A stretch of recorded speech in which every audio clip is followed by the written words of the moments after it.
Hey everyone, आज की class में हम लोग सीखेंगे यूज़ ऑफ कैन। देखिए, मेरी प्रीवियस वीडियो में एक व्यूअर का कमेंट आया था कि मैम कैन पे वीडियो बनाइए, तो मैं वीडियो लेकर आ चुकी हूँ। तो सबसे पहले हम समझेंगे कि कैन आखिर है क्या। देखिए, कैन एक मॉडल वर्ब है। अब मॉडल वर्ब क्या होती हैं? देखिए, मॉडल वर्ब हेल्पिंग वर्ब की कैटेगरी में आती हैं। हेल्पिंग वर्ब यानी कि सहायक क्रियाएं। सहायक क्रियाएं जैसे कि नाम से ही पता चल रहा है, ये मेन वर्ब से पहले आकर मेन वर्ब को हेल्प करती हैं और एक सेंटेंस को कंप्लीट मीनिंग देती हैं। ठीक इसी तरह से मॉडल वर्ब्स भी होती हैं। इनका काम क्या होता है कि ये मेन वर्ब से पहले आकर सब्जेक्ट के मूड को दिखाती हैं। मूड यानी कि मनोदशा, मतलब आपके सब्जेक्ट का मूड क्या है, वो कहना क्या चाहता है। क्या वो किसी से परमिशन लेना चाहता है, या फिर किसी को एडवाइस देना चाहता है, या फिर किसी को ऑर्डर देना चाहता है, या फिर अपनी क्षमता किसी को बताना चाहता है। तो ये जो अलग अलग फीलिंग्स है, अलग अलग भाव है ना, इन्हीं को दर्शाने के लिए हम यूज करते हैं मॉडल्स का। देखिए, इन मॉडल्स को अगर आप सही से यूज ना करें तो ये आपके सेंटेंस के मीनिंग को ही पूरे तरीके से बदल सकते हैं। जैसे कि एक एग्जाम्पल देखिए, आई कैन प्ले क्रिकेट। इसका क्या मतलब हुआ? मैं क्रिकेट खेल सकता हूँ, मैं इसके लायक हूँ, मेरे में ये क्षमता है कि मैं क्रिकेट खेल सकता हूँ। तो यहाँ पे आप अपनी क्षमता बता रहे हैं। इसी सेंटेंस में अगर मैं सिर्फ मॉडल को चेंज कर दूं, कैन की जगह पे अगर मैं शुड का यूज कर लूं, तो सेंटेंस हो जाएगा आई शुड प्ले क्रिकेट। तब इसका मतलब होगा मुझे क्रिकेट खेलना चाहिए। तो आप यहाँ पे देख पा रहे होंगे कि सिर्फ मॉडल वर्ब के चेंज करने से पूरे सेंटेंस की मीनिंग ही बदल गई। आपके सब्जेक्ट का मूड ही चेंज हो गया। एक सब्जेक्ट जो ये बोलना चाहता था कि मैं क्रिकेट खेल सकता हूँ, अब मॉडल वर्ब के चेंज करने से वो ये बोल रहा है कि मुझे क्रिकेट खेलना चाहिए। ठीक है, तो इसीलिए सेंटेंस में सही तरीके से मॉडल वर्ब्स का यूज करना आना चाहिए। देखिए, टोटल मॉडल वर्ब्स 13 होती हैं। कौन कौन सी? Shall, will, should, would, can, could, may, might, must, ought to, used to, need and dare. ध्यान रखिएगा, यहाँ पे जितनी भी मॉडल वर्ब्स लिखी हुई हैं, इनके बाद हम हमेशा वर्ब की फर्स्ट फॉर्म का ही यूज करेंगे। वर्ब की और किसी फॉर्म का यूज हमें नहीं करना है। ना तो हमें एस वाली फॉर्म का यूज करना है, ना ही आईएनजी वाली। सिर्फ एक फॉर्म का यूज करेंगे और वो है वर्ब की फर्स्ट फॉर्म। तो अब चलते हैं अपने टॉपिक पर, क्योंकि देखिए, कैन को समझने से पहले जितनी भी इम्पोर्टेंट चीजें थी, जो बेसिक बातें थी, वो मैं आपको बता चुकी हूँ। तो देखिए, कैन का मतलब होता है सकता है, सकती है, सकते हैं। और देखिए, कैन का यूज हम योग्यता यानी कि एबिलिटी, अनुमति यानी कि परमिशन, संभावना यानी कि पॉसिबिलिटी, और रिक्वेस्ट यानी कि निवेदन दिखाने के लिए करते हैं। देखिए, कहाँ पे एबिलिटी की बात हो रही है, कहाँ पे परमिशन की बात हो रही है, ये सब चीजें हम कैसे समझेंगे? तो देखिए, जब मैं एग्जाम्पल्स आपको करवाऊंगी ना आगे, तब आप सेंटेंस देख के ही समझ जाएंगे कि यहाँ पे एबिलिटी की बात हो रही है, यहाँ पे रिक्वेस्ट की जा रही है। तो सबसे पहले अभी हम लोग सीखेंगे पॉजिटिव सेंटेंसेस। तो देखिए, पॉजिटिव सेंटेंसेस को बनाने का स्ट्रक्चर होता है, सबसे पहले आपको लिखना है सब्जेक्ट, उसके बाद कैन, उसके बाद वर्ब की फर्स्ट फॉर्म, और लास्ट में ऑब्जेक्ट। देखिए, हर एक सेंटेंस में ऑब्जेक्ट आए ऐसा जरूरी नहीं है। ये कंप्लीटली आपके सेंटेंस पर डिपेंड करता है कि उसमें ऑब्जेक्ट है या नहीं। लेकिन सब्जेक्ट, कैन और वर्ब की फर्स्ट फॉर्म, ये तो आपको हर एक सेंटेंस में देखने को मिलेगा ही। चलिए अब एग्जाम्पल से समझते हैं। तो देखिए, पहला एग्जाम्पल है, मैं तैर सकता हूँ। यहाँ पे देखिए कैन आएगा, ये हम कैसे समझेंगे?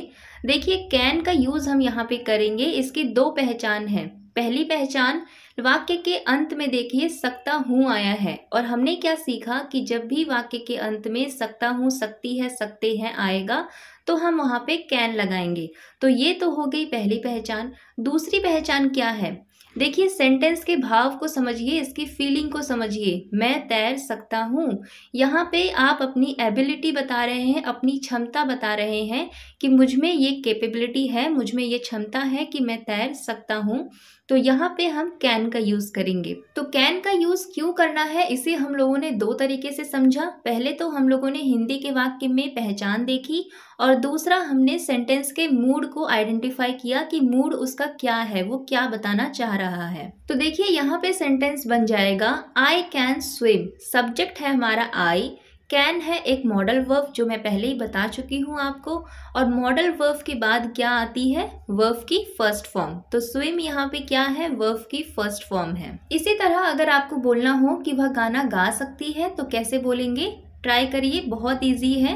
इसकी ट्रांसलेशन हो जाएगी शी कैन सिंग, वह गाना गा सकती है, she can sing. Way cricket खेल सकते हैं तो इसकी ट्रांसलेशन हो जाएगी they can play cricket, way cricket खेल सकते हैं, दे कैन प्ले क्रिकेट। यहाँ पे सब्जेक्ट है दे, कैन है मॉडल वर्ब, प्ले है वर्ब की फर्स्ट फॉर्म, और क्रिकेट क्या है, क्रिकेट यहाँ पे ऑब्जेक्ट है।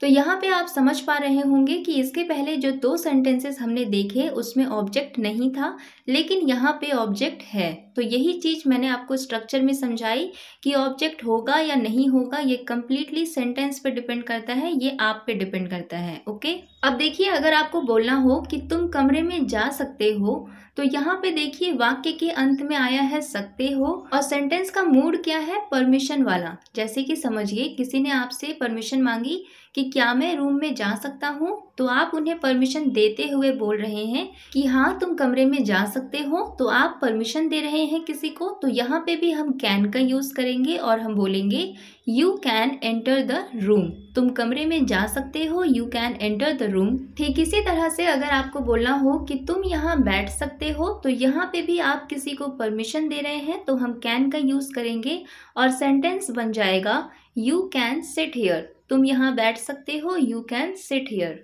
आज बारिश हो सकती है, तो यहाँ पे देखिए लास्ट में आया है सकती है, और आज बारिश हो सकती है, आज वो यहाँ आ सकती है, आज हम वहाँ जा सकते हैं। तो इस तरह के सेंटेंसेस में हम क्या बताते हैं, हम पॉसिबिलिटी बताते हैं, यानी कि संभावना बताते हैं। तो हम यहाँ पे कैन का यूज करेंगे और हम बोलेंगे इट कैन रेन टुडे, आज बारिश हो सकती है, इट कैन रेन टुडे। तो यहाँ तक हम लोगों ने कुछ पॉजिटिव सेंटेंसेस देखे। अब हम लोग देखेंगे कि कैन की हेल्प से नेगेटिव सेंटेंसेस को किस तरह से बनाया जाता है। देखिए कैन की हेल्प से नेगेटिव सेंटेंसेस को बनाने का स्ट्रक्चर होता है कि आपको कैन के बाद नॉट लगाना है, बस इतना ही करना है आपको। जो सेंटेंस का स्ट्रक्चर आपने पहले देखा ना पॉजिटिव सेंटेंसेस में, वो पूरा का पूरा स्ट्रक्चर वही होगा, बस वहां पे कैन के बाद नॉट लग जाएगा। तो नेगेटिव सेंटेंसेस को बनाने का स्ट्रक्चर क्या हो जाएगा, सबसे पहले हम लिखेंगे सब्जेक्ट, उसके बाद कैन, उसके बाद हमें नॉट लगानी है, उसके बाद वर्ब की फर्स्ट फॉर्म और लास्ट में ऑब्जेक्ट। देखिए स्ट्रक्चर्स को याद मत करिए, सिर्फ आप एक स्ट्रक्चर याद करिए और वो है पॉजिटिव वाला। उसके बाद नेगेटिव और इंट्रोगेटिव आपको खुद ही समझ में आ जाएंगे। तो चलिए आप कुछ एग्जाम्पल्स देख लेते हैं। तो देखिए सबसे पहला एग्जाम्पल है मैं तैर नहीं सकता। इस सेंटेंस को हम कैसे ट्रांसलेट करेंगे, देखिए सब्जेक्ट हमारा मैं है, तो हम लिखेंगे आई के बाद हम क्या लगाएंगे, कैन, और कैन के बाद हमें नॉट लगाना है क्योंकि ये एक नेगेटिव सेंटेंस है। और तैरने की इंग्लिश क्या होती है, स्विम। तो सेंटेंस बन जाएगा आई कैन नॉट स्विम, मैं तैर नहीं सकता, आई कैन नॉट स्विम। देखिए कैन नॉट की कॉन्ट्रैक्टेड फॉर्म यानी कि शॉर्ट फॉर्म होती है कांट। तो आप इस सेंटेंस को इस तरह से भी बोल सकते हैं कि आई कांट स्विम। तो आप चाहे कैन नॉट का इस्तेमाल करें अपने सेंटेंस में या फिर कांट का इस्तेमाल करें, दोनों तरीके से आपके सेंटेंस राइट होंगे। वह नहीं गा सकती, देखिए जब हम सिंपल सेंटेंस बना रहे थे और हमें बोलना था कि वह गा सकती है, तो हम कैसे बोल रहे थे, शी कैन सिंग, यही बोल रहे थे। अब जब हम नेगेटिव सेंटेंस बना रहे हैं और हमें बोलना है कि वह नहीं गा सकती, तो हम बोलेंगे शी कैन नॉट सिंग। हम कैन के बाद सिंपली नॉट लगा देंगे तो नेगेटिव सेंटेंस बन जाएगा। इसी तरह से अगर आपको बोलना हो कि वे क्रिकेट नहीं खेल सकते, तो हम बोलेंगे they can not play cricket, way cricket नहीं खेल सकते, they can not play cricket, या फिर दे कांट प्ले क्रिकेट। तुम इस कमरे में नहीं जा सकते। तो यहाँ पे देखिए सेंटेंस को समझिए। इसके पहले जब हम पॉजिटिव सेंटेंस बना रहे थे तो वहाँ पे किसी ने हमसे परमिशन मांगी और हम परमिशन अलाउ कर रहे थे और हम बोल रहे थे कि तुम कमरे में जा सकते हो। तो हम बोल रहे थे you can enter the room, लेकिन अब हमें परमिशन नहीं देना है, तो हम बोलना चाहते हैं कि तुम इस कमरे में नहीं जा सकते। तो कैसे बोलेंगे, you can not enter this room, तुम इस कमरे में नहीं जा सकते, you can not enter this room. इसी तरह से अगर आपको बोलना हो कि तुम यहाँ नहीं बैठ सकते, तो हम बोलेंगे you can not sit here, तुम यहाँ नहीं बैठ सकते, you can not sit here. So I hope आप लोगों को पॉजिटिव और नेगेटिव सेंटेंसेस क्लियर हो गए होंगे कि किस तरह से हमें सेंटेंस को फॉर्म करना है। अब हम देख लेते हैं इंट्रोगेटिव सेंटेंसेस। देखिए, इंट्रोगेटिव सेंटेंसेस को बनाने का और उन्हें याद रखने का सबसे सिंपल तरीका होता है कि आपके सेंटेंस में जो भी हेल्पिंग वर्ब है, चाहे वो इज़म आर हो, वॉज वर हो, विल हो या फिर कोई मॉडल वर्ब है जैसे कि कैन, मे, माइट, शुड, तो आप उस हेल्पिंग वर्ब को या फिर मॉडल वर्ब को उठाकर सब्जेक्ट से पहले लिख लीजिए और लास्ट में क्वेश्चन मार्क लगा दीजिए, तो आपका इंट्रोगेटिव सेंटेंस बन जाएगा। तो यहाँ पे कैन क्या है? Modal verb. और चाहे हमारे सेंटेंस में मॉडल वर्ब हो या हेल्पिंग वर्ब हो, जब हम इंट्रोगेटिव सेंटेंस बनाते हैं तो उसे हम सबसे पहले लिखते हैं।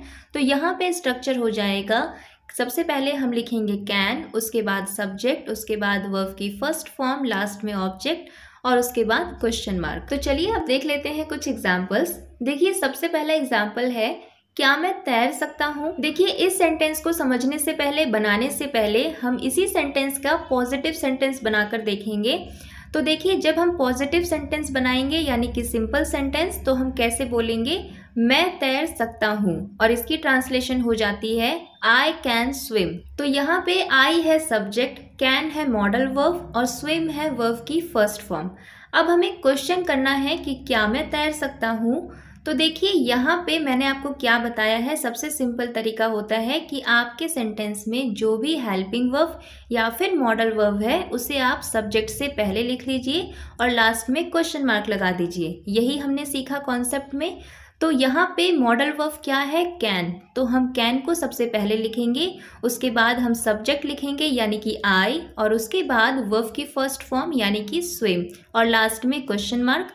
तो हमारा सेंटेंस बन जाएगा कैन आई स्विम। तो देखिए, अगर आप ऊपर में स्ट्रक्चर को देखेंगे तो आप समझ पाएंगे कि उसमें भी सबसे पहले कैन को रखा गया है, उसके बाद सब्जेक्ट, उसके बाद वर्ब की फर्स्ट फॉर्म। और हमने अभी अभी जो सेंटेंस बनाया है कैन आई स्विम, इसमें भी यही स्ट्रक्चर फॉलो हो रहा है। तो आप चाहे सेंटेंस के स्ट्रक्चर से समझिए या फिर आप कॉन्सेप्ट से समझिए, दोनों तरीके से आपके सेंटेंस राइट होंगे। ठीक इसी तरह से अगर आपको बोलना हो कि क्या वो गाना गा सकती है, तो कैसे बोलेंगे? Can she Singh. कैन को सबसे पहले लिखेंगे, उसके बाद सब्जेक्ट और लास्ट में वर्ब की फर्स्ट फॉर्म। क्या मैं यहाँ बैठ सकता हूँ? Can I sit here. क्या मैं यहाँ बैठ सकता हूँ? Can I sit here. क्या तुम मेरी मदद कर सकते हो? तो यहाँ पे सेंटेंस को समझिए, हम किसी से रिक्वेस्ट कर रहे हैं कि क्या तुम मेरी मदद कर सकते हो, तो हम यहाँ पे कैन का यूज करेंगे और हम बोलेंगे कैन यू हेल्प मी। क्या तुम मेरी मदद कर सकते हो? Can you help me. एक चीज यहाँ पे याद रखिएगा कि कैन का यूज हम रिक्वेस्ट करने के लिए तो करते हैं, लेकिन कैन इनफॉर्मल होता है, ये हम कैजुअल वे में यूज करते हैं। लेकिन अगर आपको फॉर्मल और पोलाइट तरीके से रिक्वेस्ट करनी है तो आप कुड या वुड का इस्तेमाल कर सकते हैं। देखिए, कुड और वुड क्या है, ये भी कैन की तरह एक मॉडल वर्ब होती हैं। तो कैन कैजुअल होता है और इसका यूज हम दोस्तों के बीच में करते हैं। कुड पोलाइट और फॉर्मल होता है, इसका यूज हम ऑफिसर्स, टीचर्स या फिर एल्डर्स के साथ कर सकते हैं। और जो वुड होता है, ये कुड से भी ज्यादा पोलाइट होता है और रिस्पेक्टफुल होता है, इसका यूज हम ऑफिस में या फिर प्रोफेशनल माहौल में कर सकते हैं। नेक्स्ट एग्जांपल है, क्या मैं आपका फोन इस्तेमाल कर सकता हूँ? Can I use your phone. क्या मैं आपका फोन इस्तेमाल कर सकता हूँ? Can I use your phone. इसी तरह से अगर आपको बोलना हो कि क्या तुम दरवाजा खोल सकते हो, तो कैसे बोलेंगे? Can you open the door. क्या तुम दरवाजा खोल सकते हो? Can you open the door. तो अब मैं आपको होमवर्क के लिए एक सेंटेंस दे रही हूँ, मैं गिटार बजा सकता हूँ। इस सेंटेंस को आपको पॉजिटिव, नेगेटिव और इंट्रोगेटिव में बना के मुझे कमेंट करना है।